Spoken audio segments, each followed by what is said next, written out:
Salut tout le monde, j'espère que vous allez bien. Oui, je fais les cartes dans mon petit bazar de scrap ce matin. Donc, premier tirage du jour. Pour ceux qui ne me connaissent pas, sachez que je fais au moins 2 tirages par jour. Au moins un tirage par jour, souvent 2. On est parti, allez go.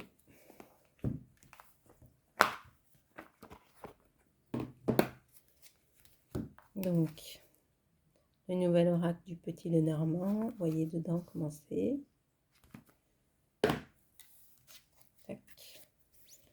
Donc c'est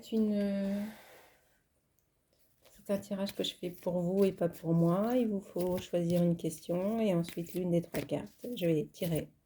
Je vais soulever bien sûr les 3 cartes et vous lire la signification. J'espère que ça répondra à votre question.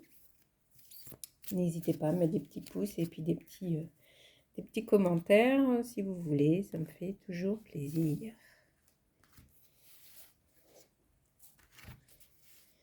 Allez, c'est parti. Carte numéro 1. Carte numéro 2. Oui, je prends tout au même endroit ce matin. Carte numéro 3.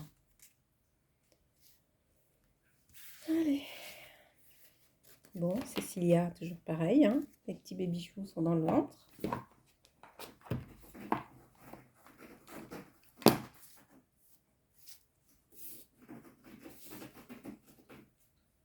Allez, vous avez choisi votre carte. On y va. Les petites souris. 23.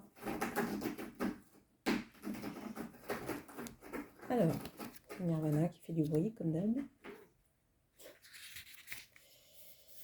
C'est une carte dite rapide. Au positif, elle représente l'intelligence, la vivacité d'esprit, la curiosité, l'entraide, la sociabilité, la mise en commun des connaissances. Au négatif, elle symbolise les choses cachées, les secrets, le stress, les marques du passé, les peurs, les pertes en tout genre, les profiteurs, les voleurs. Sur le plan professionnel, elle peut être l'indice de petits boulots, de petits contrats. Elle peut aussi indiquer une grande adaptabilité à son milieu professionnel, l'opportunisme. Côté financier, c'est la précarité. En amour, pour un célibataire, c'est la lame des histoires sans lendemain. Pour une question touchant un couple, il peut signaler un problème lié à l'argent, une crise mineure, un manque de confiance, parfois une usure de la relation. Wesh, c'est pas ouf celle-là, hein? Oula, petit serpent, petit serpent, petit serpent, 7. On ne voit pas souvent celle-là, hein? Il dit quoi? Ah, c'est une carte qui est souvent crainte. Beaucoup la voient comme négative. En fait, il s'agit d'une carte neutre qui prend la couleur des cartes qui l'entourent. Bien souvent, elle représente la sexualité, la sensualité, la séduction. Dans un tirage complexe, elle peut être le signe de dualité ou d'ambiguïté. En mauvaise compagnie, c'est un symbole de crainte, de peur, de fourberie, d'hypocrisie, de tromperie. Avec des cartes de mouvement ou de transformation, elle est l'annonciatrice d'un changement profond et d'une mutation. Sur le plan sentimental, elle peut représenter une relation fondée uniquement sur le charnel et donc le sexe. Excusez-moi, je vais éternuer.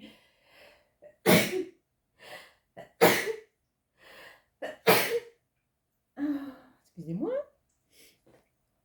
Donc, nous disions, oui, tu vas aller dehors. J'ai pas mis pause. T'exagères, hein. Alors, pour ceux qui n'ont pas l'habitude, hein, j'ai un chat qui veut rentrer et sortir toujours à ce moment-là. Elle peut aussi mettre en garde contre l'infidélité. Parfois, elle indique que le consultant préfère partir ou rester plutôt seul que de vivre les contraintes que le couple peut induire. Sur le plan professionnel, soit elle représente une personne qui est prête à tout pour réussir, soit elle signale un environnement malsain. Oh, bah d'accord. Alors, carte numéro 3. L'anneau. Voilà, ça va être l'inverse. Qui va se marier?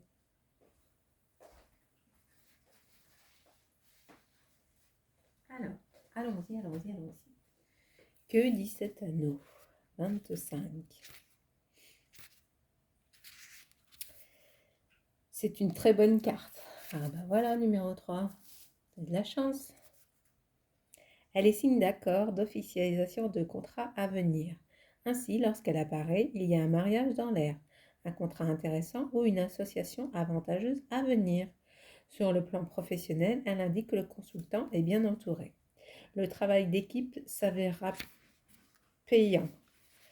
C'est aussi un symbole de reconnaissance et de réussite. Si le consultant cherche un emploi, il en trouvera un rapidement. Côté cœur, c'est l'indice de la réciprocité des sentiments, de l'attachement, de l'affection. La carte des anneaux annonce un mariage ou des fiançailles. Pour un célibataire, elle promet la fin de la solitude et l'arrivée prochaine d'une relation durable. Voilà, c'était le premier tirage. Donc je vais procéder au deuxième. Je vous fais tout plein de gros bisous. Je vous souhaite une très très belle journée. Salut, salut!